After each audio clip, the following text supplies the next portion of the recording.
ഞാൻ സംസാരിച്ച first video ആണ് സ്റ്റാർട്ട് വരുന്നത്. നല്ല കളറാട്ടോ, ലിനൻ ടിഷ്യൂവിൻ്റെ തന്നെ ഒത്തിരി റേറ്റ് വരാത്ത മോഡലായത്.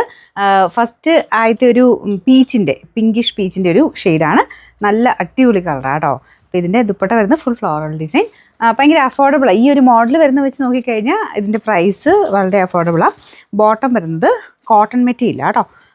Number AK 116, rate 1240. ഇതിൻ്റെ രണ്ടാമത്തെ ഷെയ്ഡ് വരുന്നത് ഗ്രീൻ ആട്ടോ. ഗ്രീൻ്റെ നല്ലൊരു ഷെയ്ഡ്, നമ്മുടെ ലീഫ് ഗ്രീൻ്റെ ഒക്കെ ആ ഒരു ടൈപ്പ് കളറാട്ടോ. അപ്പോൾ ഇത് മെയിനായിട്ട് ഇതിൻ്റെ അകത്ത് നമ്മുടെ ടോപ്പിൽ ഒരു പ്രത്യേക ഭംഗിയുള്ള ഡിസൈൻ വരുന്നുണ്ട്, ഒരു ഫ്ലവർ പോലത്തെ ഡിസൈൻ. അതങ്ങനെ ഭയങ്കര ഒത്തിരി എടുത്ത് നിൽക്കുന്നതല്ല, കുഞ്ഞായിട്ടൊരു ഫ്ലവർ ഡിസൈൻ. അതിൻ്റെ അകത്ത് കുഞ്ഞു കുഞ്ഞ് വീവിങ്ങും പോയിട്ടുണ്ട്, മൊത്തത്തിലുണ്ട് ഫുൾ വീവിങ് ഉള്ള ഐറ്റം കേട്ടോ. അപ്പോൾ ഇതാണ് ദുപ്പട്ട വരുന്നത്. Bottom cotton fabric, number AK 117, rate 1240. അടുത്ത ഇതും നല്ല ഷെയ്ഡാണ് കേട്ടോ, ലാവണ്ടറിൻ്റെ നല്ല ഷെയ്ഡ്. അതിനും സെയിം ഡിസൈൻ തന്നെയാണ്. ടോപ്പയിലെ ഡിസൈൻ ഇതിൽ കാണാവോ, ആ ഒരു ഫ്ലവറിൻ്റെ പാറ്റേൺ കാണാവോ എന്നറിയത്തില്ല. ഇത് മൊത്തത്തിൽ അതുണ്ട് കേട്ടോ, ഫ്രണ്ടിലും ബാക്കിലും കംപ്ലീറ്റ് ആയിട്ടൊരു വീവിങ്ങും ഉണ്ട്, ആ ഒരു പ്രിൻറ്റും ഉണ്ട്. Number AK 114, rate 1240. നാലാമത്തെ ഷെയ്ഡ് വരുന്നത് ഇതൊരു ടൈപ്പ് ബ്ലൂ കളറാണ്, എന്നാൽ ഭയങ്കര ബ്ലൂ അല്ല, ഗ്രീനിഷ് ബ്ലൂ എന്ന് പറയാം.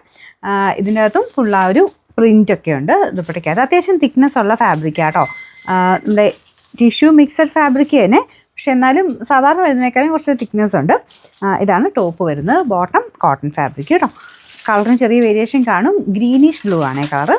Number AK 115, rate 1240.